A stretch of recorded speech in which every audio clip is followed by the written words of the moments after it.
मंत्र भाग एक। मुंशी प्रेमचंद। संध्या का समय था। डॉक्टर चड्ढा गोल्फ खेलने के लिए तैयार हो रहे थे।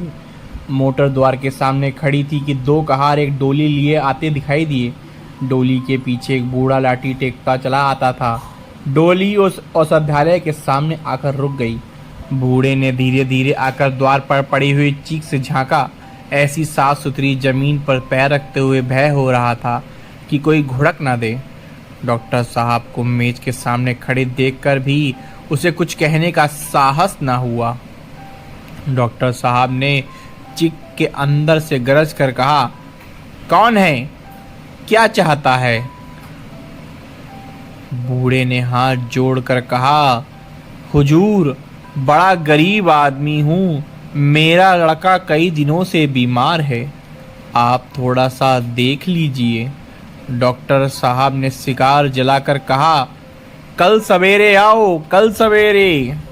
हम इस वक्त मरीजों को नहीं देखते।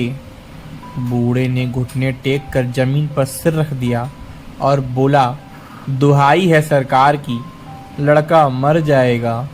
हुजूर 4 दिन से आंखें नहीं खोली हैं। डॉक्टर चड्ढा ने कलाई पर नजर डाली। केवल 10 मिनट समय और बाकी था। गोल्फ स्टिक खूंटी से उतारते हुए बोले, कल सवेरे आओ, कल सवेरे। यह हमारे खेलने का समय है। बूढ़े ने पगड़ी उतारकर चौखट पर रख दी और रोकर बोला, हुजूर, बस एक निगाह देख लें, बस एक निगाह। लड़का हाथ से चला जाएगा हुजूर। 7 लड़कों में यही एक बचा है। हुजूर, हम दोनों आदमी रो रो कर मर जाएंगे। सरकार, आपकी बड़ी दया होगी दीन बंधु। ऐसे उजड्डू देहाती यहाँ प्रायः रोज आया करते थे। डॉक्टर साहब उनके स्वभाव से खूब परिचित थे। कोई कितना ही कुछ कहे पर वे अपनी रट लगाते जाएंगे, किसी की सुनेंगे नहीं। धीरे से चिक उठाई और बाहर निकलकर मोटर की तरफ चले। बूढ़ा यह कहता हुआ उनके पीछे दौड़ा, सरकार, बड़ा धर्म होगा हुजूर, दया कीजिए। बड़ा दीन दुखी हूँ, संसार में कोई और नहीं है बाबूजी। मगर साहब ने उसकी ओर से मुंह फेर कर देखा तक नहीं। मोटर में बैठकर बोले, कल सवेरे आना। मोटर चली गई। बूढ़ा कई मिनट तक मूर्ति के भांति निश्चल खड़ा रहा।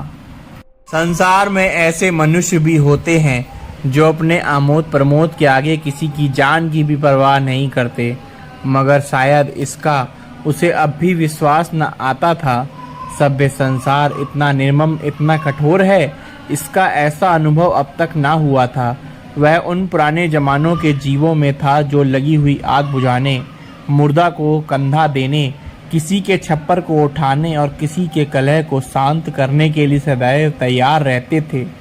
जब तक बूढ़े को मोटर दिखाई दी, वह खड़ा टकटकी लगाए उसी ओर ताकता रहा।